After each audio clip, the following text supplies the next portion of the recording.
Good evening. এই যে বেরোচ্ছি,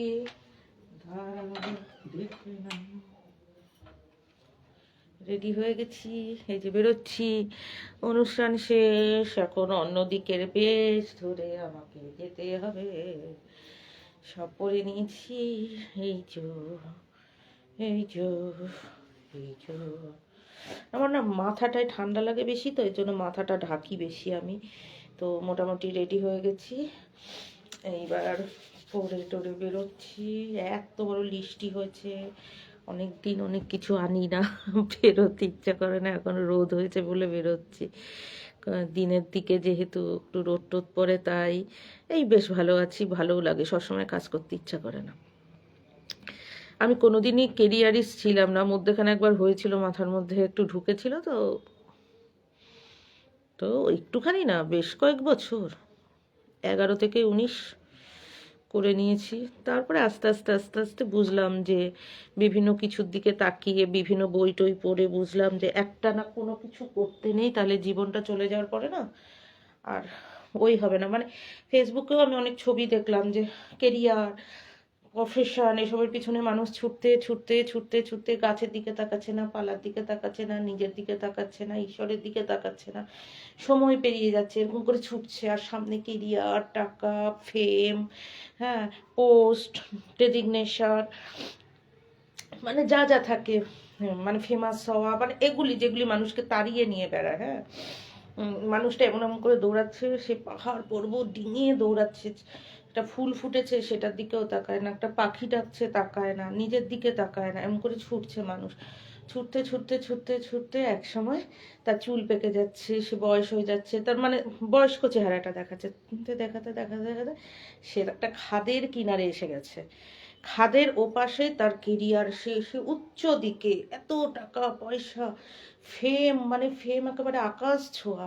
হুম, কিন্তু এবার একটা খাত, খাত পার হলে সেটা, বুঝতে পেরেছো? ওই যে উটের যেমন এরকম করে একটা টাঙিয়ে দিয়ে, খাবার টাঙিয়ে দিয়েও তাকে দিয়ে মরুভূমি পার করায়, সেইভাবেই মানুষটা দৌড়েছে। দৌড়ানোর পরে যখন ওই খাদের ওখানে এসেছে, হ্যাঁ, কিছু তো তার পিঠে পিঠে এসেছেই, কিছু টাকা এসেছে, কিছু ফেম এসেছে, কিছু উচ্চাভিলাষ এসেছে, মানে আমি অনেক বেশি, এই জিনিসগুলি সব তৈরি হয়েছে। আর সে পায়ের তলা দিয়ে মারিয়ে চলে গেছে কি কি শান্তি, স্বস্তি, নিজের দিকে না তাকানো, ঈশ্বরবাদ, মানে ঈশ্বরকে থ্যাঙ্কস জানানো, আকাশের তারা, একটু ভাবনা, সমুদ্রের ঢেউ, কোনো দিকে সে তাকায়নি, শুধু কিছু করছে, করতে করতে দৌড়াতে দৌড়াতে, মানে কেরিয়ার একটা কৃত্রিমতা, মানুষকে টেনে নিয়ে বেড়াচ্ছে, প্রতিযোগিতা, এর ওর সাথে রেষারেষি, স্ট্যাটাস মেনটেন, এগুলি, বুঝেছো? আমি হাই ফাই, দেখা যাচ্ছে রক্ত মাংস পুরানো হয়ে গেছে, একটা কুত্তা বেড়ালের যেমন হয় সব কিছুই তাই হচ্ছে। করতে করতে শেষ ছুটে বেড়াচ্ছে, ছুটে বেরিয়ে ওই খাদের কাছে এসে গেছে, মানে তখন হচ্ছে তার জীবনের এন্ড, ওটা হচ্ছে মৃত্যু, মৃত্যুর পরে সে সব কিছু পাবে। দেখা যাচ্ছে, অথচ সে ঘাস ফুল পার হয়ে চলে এসেছে, কত কিছু পার হয়ে চলে এসেছে। তো ঈশ্বরের কৃপায় আমি সেটা বুঝতে পেরে গেছি, ছবিটা দেখেছি, ছবি দেখার পরে না আমি নিজেকে খুব ওই করে নিয়েছি, এখন কিন্তু আমি খুব ভালো আছি এর জন্য। হুম, আমি এখন দেখো পশু পাখি, তখনও পশু পাখি নিয়ে থেকেছি কলকাতাতে, পশু পাখিটা আমার ছকেই আছে, এটা জোর করে হয় না, এটা কুণ্ডলিতেই থাকতে হয়, জোর করে বা কিছুর বিনিময়ে তা নয়, এটা আমার নিজের থেকেই আসে। হ্যাঁ, তো এই নিয়ে আছে, এখন ভালো আছে, এবং আমি চাই আমার বন্ধু বান্ধবও সেটা হোক, এবং সেই বন্ধু বান্ধব নিয়ে আমি থাকতে চাই। হ্যাঁ, আমি চাই না যে কারো মা বাবা থাকে সবসময় ঠেলো কেরিয়ারের পিছনে, ছোট, তোমাকে এতটা টাকা রোজগার করতে হবে, একটা মিনিমাম দৈনন্দিন জীবনের মতো, আমার ব্যাগটাও ছিঁড়ে গেছে, হ্যাঁ, দৈনন্দিন জীবনের চলনার মতো, আর অসুখ বিসুখ তাড়ানোর মতো ওষুধ। আর যা করেছো সেটা তো একটা বয়সে করেই ফেলেছো, বাড়ি ঘর যা কিছু করেছো, এরপরে আবার ডবল তো আর করবার দরকার নেই, কে থাকবে?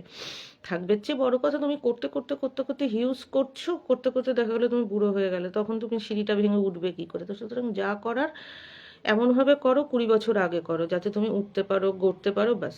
হ্যাঁ, অন্তত 20টা বছর যাতে তুমি ভোগ করতে পারো। তবুও তো আয়ুর বিশ্বাস নেই, কিন্তু তুমি যদি এখন চিন্তা করো 80 বছর বয়সে তুমি তুত্তুর তুত্তুর করে সিঁড়ি দিয়ে উঠে লাফালাফি করবে, সেটা তো হয় না, না? নিজেরও ভালো লাগে না, বয়সোচিতও তো কিছু করতে হয়, তাই না? বয়সোচিত তখন তোমাকে ভালো লাগবে ঠাকুর দেবতা বা কাউকে বসে দুটো বিদ্বজনের কথাবার্তা, সেগুলি তোমাকে তখন মানাবে, হ্যাঁ, এবং তোমার কাছ থেকে সেটা মানুষ এক্সপেক্ট করবে। সেখানে যদি তুমি চ্যাংরামি করো, তোমার ভালো লাগবে না, হ্যাঁ, তুমি সম্মানও পাবে না। তো সেটাই হচ্ছে ব্যাপার। তো আমি এখন নিজেকে অনেক গুটিয়ে দিয়েছি, যা করার আমি করে নিয়েছি ঝটপট, আর আমি কিচ্ছু করবো না, বুঝতে পেরেছি? এবং আমি মানুষও চাই সেরকম, যে আর সে কিছু করবে না।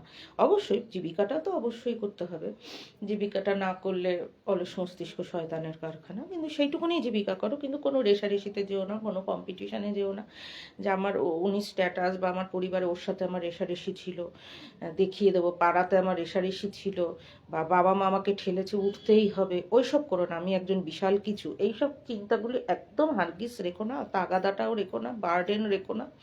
ব্যাস এইটুকুনির মধ্যে তুমি যা তুমি তা। হুম, আমার যাবো না, আমি সবসময় বলি যে আমার এইটুকুনি, এইটুকুনি কমেও আমি যাব না, এইটুকুনি বেশিতেও আমি যাব না। হুম, মানে এইটুকুনি বেশি যাওয়ার জন্য জীবনের আমি কিছু আর ত্যাগ করবো না, আর এইটুকুনি কমে যাওয়ার মধ্যেও আমি যাব না, কারণ আমি এতে অভ্যস্ত। এরপর কমে গেলে পরে আমাকে তখন স্ট্রাগল করতে হবে, স্ট্রাগল লাইফ আমি কেন করতে যাব শুধু শুধু? হ্যাঁ, যার যার এর চেয়ে কম আছে, সেটুকুনির মধ্যে যাবে, হ্যাঁ, যে যেটাতে আছে স্মুথলি চলো। যেমন নিচে গেলেও আমাকে স্ট্রাগল করতে হবে, ওপরে উঠতে গেলেও আমাকে স্ট্রাগল করতে হবে, হ্যাঁ, আমি আর ইসের মধ্যে নেই। তো আমি এরকমই মানুষ পছন্দ করি। কি মেয়ে কি ছেলে, দেখো তো কতগুলি নিয়েছি। আর আমার বাড়ি এমন কিছু দূরে না, তোমরা এখানে আসবে, আমি যেতে, আমার না কি বলতো জার্নি করা বারণ, আর একসময় প্রচুর জার্নি করেছি, এখন আর ইচ্ছে করে না জার্নি করতে। আর ট্রেন বাসের অবস্থাও ভালো না, যশোর রোডটা ভীষণ ভাঙচুরে। তবু গেলেও হয়, কিন্তু কি বলতো আমার গিয়ে এখন আমি তো বাড়িটা ছেড়ে দিয়েছি তো, আর থাকলে পরে আমাকে বেহালাতে থাকতে হবে, তো বেহালা আমার উল্টো দিক হয়, বুঝেছো? মানে আমার মানে কলকাতা থেকে বেহালা যতটা যেতে হবে, আমার বাড়িও এখানে থেকে ততটাই কাছে, এমন কিছু দূর না, বুঝতে পেরেছো? তো তোমরা আসতে পারো। হুম, কোনো ব্যাপার না, গাড়ি নিয়ে সাইকেল চালিয়ে চলে আসা যায়। আমি তো অটোয় অটোয় চলে গেছি কলকাতায়, অটোতে করে করে, অটোতে করে করে আমাদের এখান থেকে অটোতে করে দত্তপুকুর, দত্তপুকুর থেকে বারাসাত, অটোতে, আমি কিন্তু অটো বলছি, বারাসাত থেকে অটোতে করে মধ্যমগ্রাম, মধ্যমগ্রাম থেকে অটোতে করে একেবারে এয়ারপোর্ট, এয়ারপোর্ট থেকে অটোতে করে উল্টোডাঙা, উল্টোডাঙা থেকে তুমি অটোতে করে, এবার যেই যা ডাঙায় যাবে না জলে যাবে তোমার ব্যাপার। অটোতে করে করে, যাদের অটো চড়ে, তোমার ভাবলে যে গাড়ি ভাড়া করব না, শুধু শুধু রিজার্ভ করতে 1500 2000 টাকা নেবে, তুমি অটোয় করে আসো 200 টাকা খরচ, আর যদি তুমি টানা ট্রেনে আসো 10টা টাকা খরচ। ট্রেন শিয়ালদা থেকে 10 টাকা ভাড়া, কাছে, বাড়ি আমার কাছে। আমি অনেক বছর তো বললাম না, আমি আমার বাবা তো 60 বছর অবধি জার্নি করেছে, মানে এখান থেকে ভাত গরম করে নিয়ে গেলে তুমি কলকাতায় ভাতটা আমার ঠান্ডা হবে না, আমার বাড়ি এতটাই কাছে। আর এমনিও স্টেশন থেকে নেমেও আমার বাড়ির কাছে, মানে আমার বাড়ির সামনে থেকে অটো, মানে বাড়ির সামনে দাঁড়াবে অটো, তোমাকে স্ট্যান্ডেও যেতে হবে না, মানে এমন ডিরেকশনে বাড়ি আমার। হ্যাঁ, রাখছি, তোমরা একটু কাজকর্ম কম করো, বুঝেছো? আমার কষ্ট হয়। আর বাই বাই।